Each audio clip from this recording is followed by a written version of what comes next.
ایک کتاب ہے سفینۃ الفاطمہ، شاید بہت مشکل سے ملے گی آپ کو، اور یہ چیزیں ضرور اس رائٹر نے لکھی ہیں، لیکن یہ چیزیں آپ کو مختلف کتابوں میں مل جائیں گی۔ اب کیا بیان کرنا چاہ رہا ہوں، شوہر اور بیوی کے انتخاب کے لیے یوں کہہ لیجیے اسلام میں رشتہ زوج اور شوہر کے معیار کے اصول، 10 اصول بیان کر رہا ہوں میں۔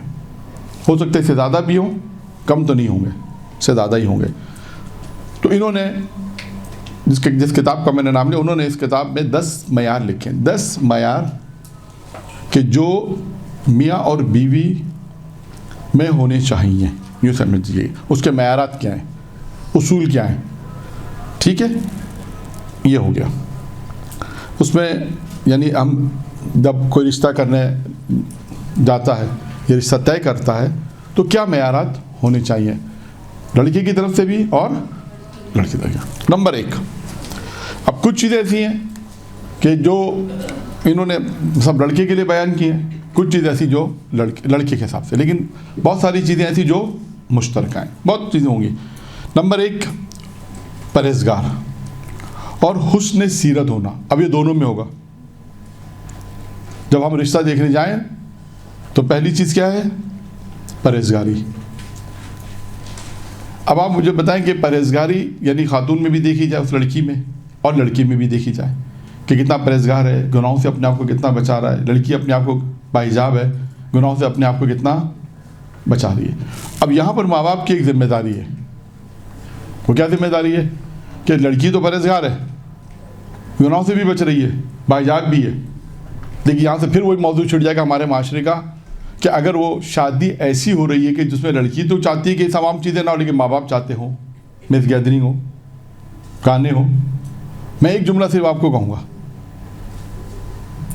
ایک جملہ کہوں گا، باقی باتیں پھر آگے، کہ جس طرح ہم لوگ اور آپ بھی شامل ہیں سب، میں ایک صاحب سے سوال بھی پوچھنا چاہتا ہوں کہ کیا آپ لوگ جس طرح اپنی مجالس میں اہل بیت کو بلاتے ہیں نہیں بلاتے ہیں؟ مجلس میں نہیں بلاتے؟ آواز کسی کی بھی نہیں آ رہی، پتہ نہیں چلتا جی، بلاتے ہیں۔ یعنی مجلس اعضاء میں ہم کیا کہتے ہیں کہ جو لوگ باہر کھڑے ہوتے ہیں تو ہم لوگ کیا کہتے ہیں کہ بیوی کو انتظار مت کراؤ، جلدی اندر آ جاؤ اور مجلس شروع کرو، بیوی آئی ہوئی ہے، کہتے ہیں نہیں کہتے؟ یعنی ہمارا عقیدہ ہے کہ فرش ادا پہ اہل بیت آتے ہیں۔ اب میرا آپ سے سوال ہے، کیا آپ اپنی شادیوں میں ان کو بلانا چاہتی ہیں نہیں بلانا چاہتی؟ بس کیا شادیوں میں ایسا نظام اور سسٹم ہے کہ اہل بیت آئیں یا نہیں آئیں؟ بس آپ کے ہاتھ میں، یا آپ لوگوں کے ہاتھ میں۔ اور میں نے ایک اور درس میں کہا تھا، یہاں پر نہیں کہا تھا، شاید پچھلے درس میں یا پچھلے ہفتے میں، کہ شاید 90% گھروں میں کس کی چلتی ہے؟ ایسا ہے یا نہیں ہے؟ تو اسٹیپ کس کو اٹھانا پڑے گا؟ بس یہ ذہن میں رکھیے گا کہ آپ اگر اپنے گھروں کی محفلوں میں، چاہے وہ مہندی کی محفل ہو، شادی سے پہلے جو محفلیں ہوتی ہیں، چھوٹی چھوٹی محفلیں منعقد ہوتی ہیں، وہ ہو، چاہے شادی ہو، ولیمہ ہو، کوئی بھی جشن ہو، سوال یہ ہے کہ کیا آپ اہل بیت کو بلانا چاہتی ہیں نہیں چاہتی؟ سب کیا کہیں گے؟ اب سوال ہے کیا آپ بلانا چاہتی ہیں، تو کیا ارینجمنٹ ایسا ہے؟ بس یہ آپ کے اوپر ہے، آپ کے اوپر ہے کہ آپ ایسا انتظام کریں کہ اہل بیت آئیں۔ اہل بیت آنے کے لیے آپ کو معلوم ہے کہ ہر وہ کام جو گناہ کا کام ہوگا وہ اہل بیت نہیں آئیں گے۔ بس یہ بہت مختصر میں نے بیان کر دیا۔ یہ آپ لوگ کی اپنی ذمہ داری ہے کہ اپنی شادیوں میں، بچوں کی شادیوں میں، بچوں کی شادیوں میں، یہ آپ کی اپنی ذمہ داری ہے۔ گھروں کی دیگر محفلوں میں جہاں پر نامحرم کا سسٹم ایسا ہو، جہاں پر جو بھی، یعنی اگر اس مقام پر جہاں پہ فعل حرام ہوگا وہاں پہ اہل بیت نہیں آئیں گے۔ بس یہ آپ کو قانون ہے، سب کو معلوم ہے۔ خدا نہ خاصا ایسا نہ ہو کہ مجلس کے بعد بھی ایسی گیدرنگ ہو جائے جہاں اہل بیت پھر وہاں سے چلے جائیں گے۔ مجلس میں تو جہاں تک حرام نہیں ہے، مجلس میں تو ہم وہ نہیں ہوتا، لیکن اس کے بعد نامحرم آ گئے، بے حجابی ہو رہی ہے، تو وہ سب چیزیں گناہ میں شمار ہوں گی اور اہل بیت وہاں سے چلتے ہیں۔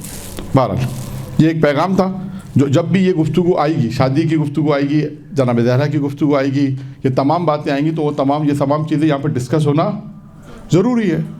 اور سب کی اپنی ایک ذمہ داری ہے جو روز قیامت میں اللہ ان سے پوچھے گا کہ اب جو ہم نے پہلے، اگر بہت سی چیزیں ہیں، بہت سی ہو سکتا ہے خواتین ہمیں معلوم ہے، اسٹیپ کون اٹھائے، تو اسٹیپ اٹھانا، جب تک اسٹیپ نہیں اٹھائیں گے ایک ایسی شادی نہیں ہوگی کہ جہاں پر حرام نہیں ہو. آپ کے بہت سے خاندان والے کہیں گے یہ کیسی شادی ہے، تو آپ کے پاس ایک ہی جواب ہونا چاہیے. وہ کیا جواب ہوگا؟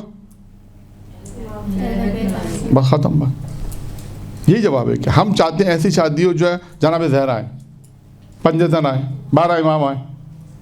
بس اگر ایسی شادی ہے، ایسی گیدرنگ ہے تو آئیں گے، ورنہ آپ نے حدیث کے ساتھ پڑھ کر برکت کے لیے تو حدیث کے ساتھ پڑھی، لیکن ہو سکتا ہے وہ واپس چلے جائیں. تو یہ ہماری اپنی ایک ذمہ داری ہے. اور بات کہاں سے چل رہی تھی؟ اسلام میں رشتے زوج اور شوہر کے معیاری اصول. پہلا معیار کیا ہے؟ پرہیزگاری اور حسن سیرت. یہ دونوں میں ہے. یہاں پہ جو بھی چیز بیان ہوگی، کچھ چیزیں ایسی ہیں جو آئے گا کہ خواتین کے لیے ہوں گی اور کچھ چیزیں آئے گا لڑکے کے لیے ہوں گی. نمبر 2، حقوق کی پاسداری. یہ بھی دونوں میں ہے. حق، اگر شوہر کے جو حق ہیں، حقوق ہیں، وہ شوہر کو پتہ ہونے چاہیے. بیوی کے جو حقوق ہیں اس سے پتہ ہونے چاہیے. یہ نہیں کہ بیوی کے یہ تو مجھے معلوم ہی نہیں تھا، یہ شوہر کے مجھے تو پتہ ہی نہیں تھا. تو یہ نہیں، شوہر کے جو حقوق ہیں وہ اسے پتہ ہونے چاہیے، تو اس کی پاسداری کرے گا، یعنی اس کو حقوق کو ادا کرے گا. اسی طرح بیوی کے بھی جو حقوق ہیں، شوہر کے اوپر جو حقوق ہیں وہ اسے پتہ ہونے چاہیے، اور وہ اس کے بعد اس حق کے اس کو ادا کرے. جس طرح دونوں میں ابھی بھی اپنے اپنے حقوق کو ادا کریں گے تو مسائل پیش نہیں آئیں گے. نمبر 3، اپنی ذمہ داری کا احساس کرنے والا. بات وہی ہوگی یہاں پر بھی، شوہر اپنی ذمہ داری کا احساس کرے، بیوی اپنی ذمہ داری کا احساس کرے، تو مشکل پیش نہیں آئے گی. نمبر 3. نمبر 4 کیا ہے؟ نمبر 4 ہے کسی ایسے معاشرتی عیب میں مبتلا نہ ہو جو خاندان کے لیے شرمندگی کا سبب بنے. یہ دونوں کے لیے. خدا نہ خاصہ کوئی معاشرتی عیب نہ لڑکے میں ہو نہ لڑکی میں ہو. اگر خدا نہ خاصہ کوئی ایسا عیب ہے تو پہلے بات، جیسے میں نے عرض کیا کہ اگر کوئی ایسی مشکل ہے تو وہ پہلے بیان کرتے ہیں، یعنی معاشرتی عیب میں مبتلا نہ ہو. خدا نہ خاصہ کوئی لڑکا ہے، کوئی معاشرتی عیب میں، کوئی ایسے عیب ہے جسے ہم عیب سمجھتے ہیں، تو یہ پہلے بیان ہونے چاہیے. ٹھیک ہے. نمبر 5، شوہر کے لیے لازم ہے کہ بیوی کے لیے نان و نفقہ اور لباس کا انتظام کرے. کیا لازم ہے شوہر کے لیے؟ بیوی کا نان و نفقہ، یعنی کمانا. نان و نفقہ کس پہ واجب ہے؟ شوہر پہ واجب ہے. نمبر 5. نمبر 6 کیا ہے؟ عورت پر لازم ہے کہ شوہر کی عزت کرے اور اپنی عزت اور آبرو اور شوہر کے مال کی حفاظت کرے. عورت پر یہ لازم ہے کہ شوہر کی عزت کرے اور اپنی عزت و آبرو اور شوہر کے مال کی حفاظت کرے. یہ شوہر پہ لازم ہے، بیوی پہ یہ چیزیں لازم ہیں. میں نے عرض کیا کہ اس میں تمام وہ چیزیں آئیں گی کہ جو بیوی پر لازم ہے بیوی اس کو ادا کرے، جس طرح شوہر پہ جو چیزیں لازم ہوگی شوہر اس کو ادا کرے گا. اب یہاں پر ایک روایت، کون سی چیزیں مرد میں اچھی ہیں، کون سی چیزیں عورتوں میں اچھی ہیں. امیر المومن کے یہ بھی بات گزر گئی ہے، انشاءاللہ آپ کلمات کے ساتھ تلاش کریں کہ کون سی وہ 3 صفتیں جو عورتوں میں اچھی ہیں اور کون سی 3 صفتیں جو مردوں میں اچھی، عورتوں میں بری ہیں، جو عورتوں میں نہیں ہونی چاہیے اور مردوں میں ہونی چاہیے. ٹھیک ہے. پھر آتے ہیں شادی کا بہتر معیار، علم، فراست اور باشعور ہونا چاہیے. یعنی شادی کا معیار کیا ہونا چاہیے؟ علم، فراست، باشعور. دونوں طرف، یہ دونوں طرف ہیں، یعنی لڑکی اور لڑکے دونوں کے اندر یہ چیزیں ہوں کہ جو شادی کا جو ہم معیار رکھ رہے ہیں وہ علم کی بنا پر ہو، شعور ہونے کی بنا پر ہو، دانش مندی کی بنا پر ہو. کتنے ہو گئے؟ 7. 8واں، مرد کے لیے محنتی ہونا اور اپنے کاروبار میں زندگی جس سے چل رہی ہے میں مستقل مزاج ہونا ایک صفت ہے. یہاں پر مرد کی ایک ذمہ داری ہے. کیا ذمہ داری ہے مرد کی؟ کہ وہ محنتی ہو اپنے کاروبار میں، جو اس کا کاروبار ہے جس سے اس کی زندگی چل رہی ہے، اس میں مستقل مزاجی ہو. مستقل مزاج ہونا ایک صفت ہے. ورنہ عموماً بعض یہ اس لیے لکھی کہ بعض اوقات کبھی کوئی کام کرتے ہیں، کبھی کوئی کام کرتے ہیں، کبھی تو کسی نتیجے پر نہیں پہنچ پاتے. کبھی ایک سال کوئی کام کیا نہیں ہوا، دوسرے سال کوئی کام کیا، تیسرے سال کا نہیں. مستقل مزاجی ہونی چاہیے. یہ بہت اہم ہے کاروباری آدمی کے لحاظ سے. یا بعض لوگ جاب کرتے ہیں، وہ اس اعتبار سے جاب میں بھی ہوتا ہے کہ جاب پسند نہیں آ رہی چھوڑ دی، پھر جاب پسند نہیں آ رہی چھوڑ دی، پتہ چلے بیچ گھر میں مشکلات بھی ہو رہی ہیں، جاب چھوڑ کے بیٹھے ہوئے. ایسا نہیں کریں. جاب جب چھوڑیں جب آپ کے 3-4 مہینے کے اگر پیسے ہیں، 3-4 مہینے جاب مل جائے گی تو چھوڑ دیں جاب. ٹھیک ہے، نہیں مزہ آ رہا چھوڑ دیں، لیکن 3-4 مہینے تو پیسے ہیں تو ٹھیک ہے، 3-4 مہینے جاب مل جائے گی. لیکن پتہ ہے کہ جیب میں پیسے نہیں ہے اور کہا مجھے تو مزہ نہیں آ رہا، میں تو جاب چھوڑ لوں. اور پھر مشکل کیا ہوتی ہے؟ گھر کے اندر مشکل ہوتی ہے. جاب بھی نہیں ہے، کام بھی نہیں ہے، تو پیسے نہیں ہوں گے تو پھر جھگڑے وہیں سے ہوں گے. تو لہٰذا دونوں چیز، یہ تمام چیزیں جو یعنی یہ شوہر کی ایک ذمہ داری ہے کہ وہ کاروبار کے اندر، اپنی نوکری کے اندر مستقل مزاج ہونا چاہیے. تاکہ اگر مستقل مزاج ہوگا تو پھر وہ ایک اچھی صفت ہے اور اس کا فائدہ اس کے بیوی بچوں پہ جائے گا. جب وہ کما کے لائے گا تو کس کو دے گا؟ کس کو دے گا؟ ٹھیک ہے. یہ اور بات ہے کہ آج کل لوگ کچھ چیزیں چھپا بھی دیتے ہیں. بونس ملتا ہے تو وہ نہیں بتاتے.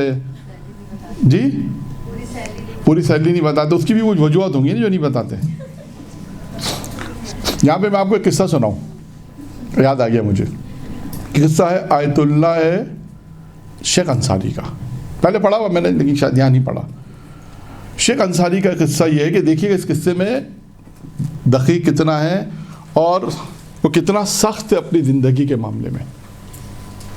کہ ان کی بیوی نے ایک مرتبہ شیخ انصاری دیکھا، بہت بڑے عالم تھے. اور صرف اتنا بتا دوں کہ 2 صفتیں جلدی بیان کر دوں. ایک تو یہ کہ امیر المومنین نے ان کے کان میں پوری سورہ حمد پڑھی ہے، اور وقت کے امام زمانہ نے کہا کہ تم مجتہد ہو.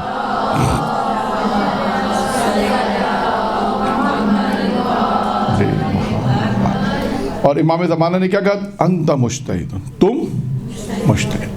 2 صفتیں میں نے اہم ترین ان کے بتا دی. اب آپ ان کا قصہ سنیے گا تو آپ کو پتہ چلے گا کہ یہ اس مقام پر پہنچے تو کیسے پہنچے. صرف 2 جملے میں نے 2 صفتیں ان کی بیان کر دی. 2 معصوم سے ہیں اور دونوں میں ایک اول ایک آخر، امیر المومنین اور امام زمانہ. ان کی زوجہ نے ان سے کہا، کیا کہا؟ کہ مجھے ایک چادر چاہیے. کیا چاہیے؟ ایک چادر چاہیے. پوچھا بھائی کیا کام ہے اس چادر کا، کیا کر رہا ہے؟ تو کہا کہ یہ جو ہم مہمان آتے ہیں، جو ایکسٹرا گدے ہوتے ہیں گھر میں، یہ گدے پر چادر ڈالنی ہے. مجھے برا لگتا ہے مہمان آتے ہیں تو چادر ڈال دیں. تو انہوں نے کہا میں اس کی ضرورت محسوس نہیں کرتا ہوں. یہ سوچیے گا کہ کون تھے وہ جس 2 معصوموں کے میں نے صرف 2 جملے کوٹ کیے ہیں، اس سے اندازہ کرے گا وہ کیا شخصیت تھی. جب ان کے زوجہ نے کہا کہ مجھے ایک چادر چاہیے، 4-5 اس زمانے میں جو بھی رہی ہو، کوئی 4-5 درہم دینار جو بھی رہی ہو، کہا کہ میں اس کی ضرورت محسوس نہیں کرتا ہوں. ان کی زوجہ نے کہا ٹھیک، کچھ نہیں کہا. کچھ عرصے بعد، 2 مہینے بعد، 4 مہینے بعد، 5 مہینے بعد، جب انہوں نے گھر میں اپنی نظر دوڑائی، دیکھا کہ اس بستر کے اوپر چادر آ گئی ہے. انہوں نے پوچھا پیسے کہاں سے آئے؟ ہم تو تمہیں جو پیسے دیتے ہیں پراپر دیتے ہیں. بس اب 10 دینار اس زمانے میں دیتے تھے. 10 دینار کا ہمیں پتہ ہے راشن آ جاتا ہے اس زمانے میں، جو بھی مہینہ خرچ آتا ہے 10 دینار 15 دینار جو بھی ایک، تو ہمیں پتہ ہے کہ جو تمہیں ہم ماہانہ خرچ دیتے ہیں وہ پورا دیتے ہیں. تو چادر پھر کیسے آئی؟ کہا کہ آپ جو 10 دینار دیتے ہیں نا، تو اس 10 سے میں تھوڑا تھوڑا بچا لیتی تھی، تھوڑا تھوڑا بچا لیتی تھی، اور 4-5 مہینے میں اس کو جمع کر گئی، چادر میں نے لی. تو کہا کہ اس کا مطلب ہے کہ 9.5 میں گزارا ہو سکتا ہے. اس کا مطلب کیا ہے؟ تو آئندہ سے تم اب 9.5 ہی ملا کریں گے.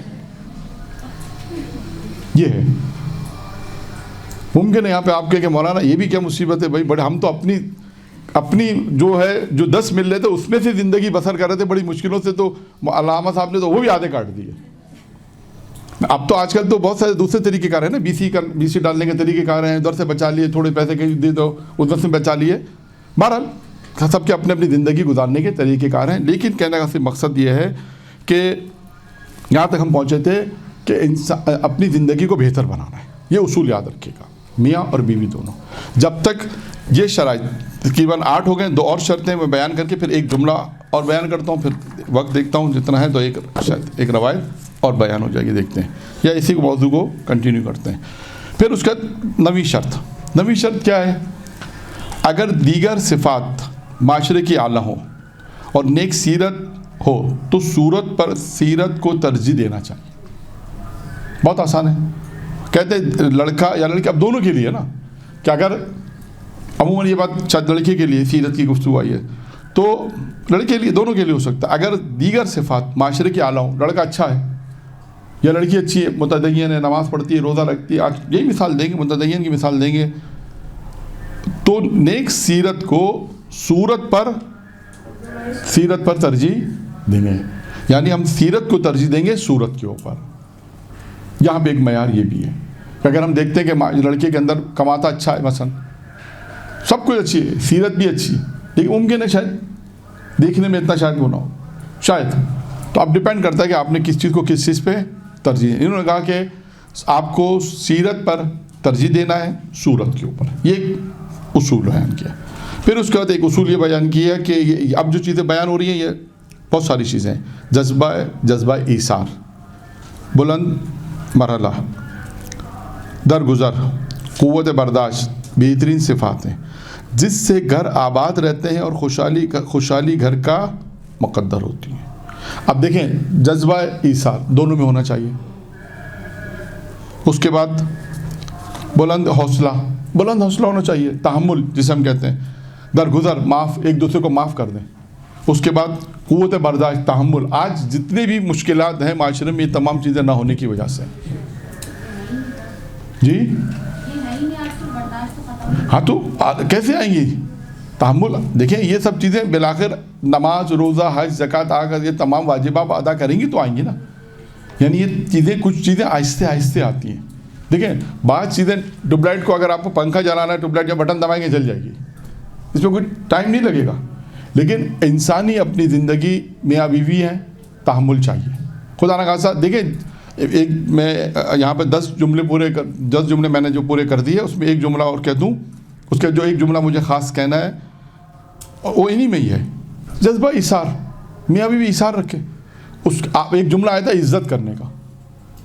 اگر شوہر نے کوئی اچھا کام کیا، بیوی کے بہت بہت شکریہ، بہت شکریہ. جیسے یہ لوگ فارسی میں کہتے ہیں 10 سے شعبہ دار نہ کریں. ایک محاورہ آپ نے سنا ہوگا، لوگ ایران جاتے ہیں وہاں پہ کہتے ہیں، یعنی آپ کے ہاتھ سالم رہیں، اس کی رسپیکٹ کریں. اسی طرح بیوی اگر کوئی اچھا کام کرتی ہے تو شوہر اس کی رسپیکٹ کرے. آپ کے اس نے بہت سارے کام کر دیے، بہت شکریہ، بہت شکریہ کہ آپ نے یہ کام کر دیے. جب تک ایک دوسرے کے رسپیکٹ نہیں ہوگی، ایک دوسرے کا احترام نہیں ہوگا، مسئلہ آگے خدا نہ خاصا نہ ایک دوسرے کو غلام سمجھے، نہ ایک دوسرے کا نوکر سمجھے کہ بھائی تم تو میری نوکر. ایسا نہیں ہے. عزت، جذبہ ایثار، جذبہ، بلند حوصلے جب بھی ہوں گے. درگزر، معاف کر دے. بیوی سے کوئی غلطی ہو گئی انسان معاف کرتا. تحمل، بہت سی دفعہ انسان کو غصہ آتا ہے، اور وہ بہت ساری چیزیں. غصہ کیوں آتا ہے یہ بھی ایک بحث ہے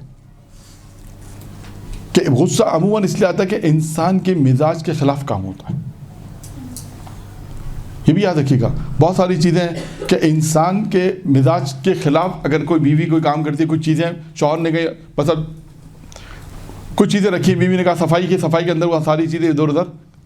اب شوہر صاحب جب اپنے ڈرائنگ روم میں آ کے دیکھا کوئی چیز بھی نہیں ہے تو فوراً اس کو غصہ آئے گا. یا اپنے بیڈ روم میں کوئی چیز تھی وہ رکھی، انہوں نے صفائی کے دوران ادھر ادھر رکھ دی کہ شاید ضرورت نہ پڑے، ایک دم سے اسے غصہ آئے گا، میری فلاں چیز کا ایک دم سے غصہ آئے گا، جذبہ ہوگا. اور تحمل چاہیے. تحمل بہت اہم ہے. یہ یاد رکھیے گا، یہ تحمل، برداشت جب تک نہیں ہوگی خدا نہ خاصہ، یعنی وہ جو مشکلات آ رہی ہیں اس کی سب سے بڑی وجہ یہی ہے، تحمل نہیں ہے. تحمل ضروری ہے. قوت برداشت، یہ بہترین صفات ہیں. جس گھر میں جو گھر آباد رہتے ہیں وہ خوشحال گھرانوں کا مقدر ہوتا ہے. اور یہاں پہ جو جملہ ایک مجھے کہنا تھا وہ یہ تھا کہ میاں بیوی کی جو زندگی ہے نا، یہ یاد رکھیے گا. ایک بہت بڑا جملہ کہہ رہا ہوں میں، سنا ہوگا آپ لوگوں نے پہلے بھی، مجھے نہیں معلوم. میاں بیوی کی زندگی مسائل فقہ پہ نہیں چل سکتی، اخلاقیات پہ چلے گی. جی یاد رکھیے گا. بس بیوی یہ نہیں کہہ سکتی کام تو مجھ پہ واجب نہیں ہے. اب میں مثالیں دے دوں اس جملے کی. بہت سے افراد یعنی مولانا افراد اگر کچھ گفتگو کرتے ہیں کہ مسائل بیان کرتے ہیں کہ بھئی عورت پہ گھر کا کام واجب نہیں، تو عورتیں بہت خوش ہو جاتی ہیں کتنے اچھے مولانا ہیں. ایسا ہے نہیں ہے؟ ان کی مجلس میں جاؤ، یہ ہماری فیور کی باتیں بہت کرتے ہیں. یہ ساری باتیں وہ کرتے ہیں کہ جو کہتے ہیں کہ بھائی گھر کا کام عورت پہ واجب نہیں ہے، اور عورتیں گھر میں آ کے پھر کہتی ہیں. ابھی مولانا نے درس میں کہا، آپ بھی تو ساتھ تھے نا، آپ نے بھی تو سنا ہوگا نا. تو مولانا نے کہا گھر کا کام مجھ پہ واجب نہیں ہے، تو آپ مجھ سے گھر کا کام کیوں کراتے ہیں؟ یہیں سے بات خراب ہوتی ہے. یہ میں آپ کو بتا دوں، فقہی مسئلہ اپنے مقام پر ہے، ایسا نہیں ہے کہ نہیں ہے، وہ ہے.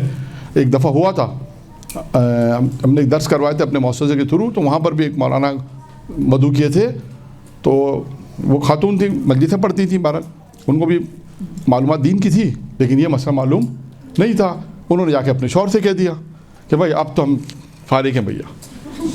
جو میں اپنے الفاظ میں بیان کر رہا ہوں، وہ اپنے شوہر کو کل میرے پاس لے کر آئیں.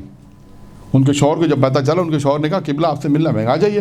کل ہماری زوجہ آئی تھی درس میں، اور وہاں مولانا نے تو یہ بیان کیا ہے کہ بیوی پہ گھر کے کام واجب نہیں. تو مجھے کہیں گے جب گھر کے کام واجب نہیں ہے تو کریں گی کیا سارا دن؟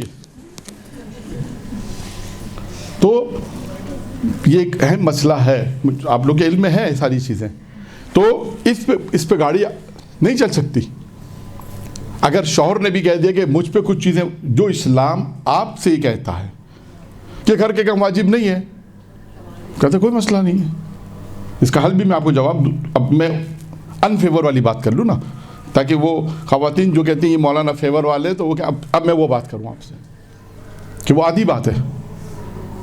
ٹھیک ہے واجب نہیں ہے، لیکن اگر شوہر یہ کہے کہ بھائی جو اسلام آپ سے یہ کہتا ہے کہ گھر کا کام واجب نہیں ہے، تو وہ اسلام مجھے بھی کہتا ہے میں 4 شادیاں کر سکتا ہوں. پھر کیا کریں گی آپ؟ سارے کام کریں گی. جواب آ گیا نا؟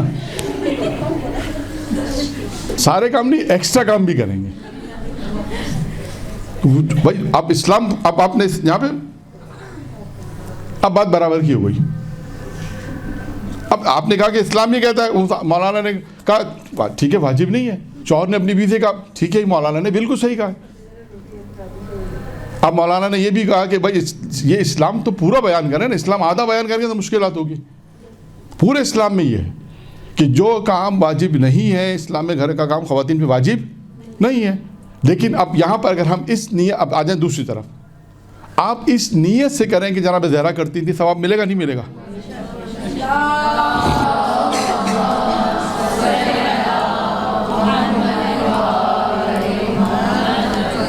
اتنی ایام فاطمیہ کی مجالس ہوئی ہوں گی، آپ گئی ہوں گی،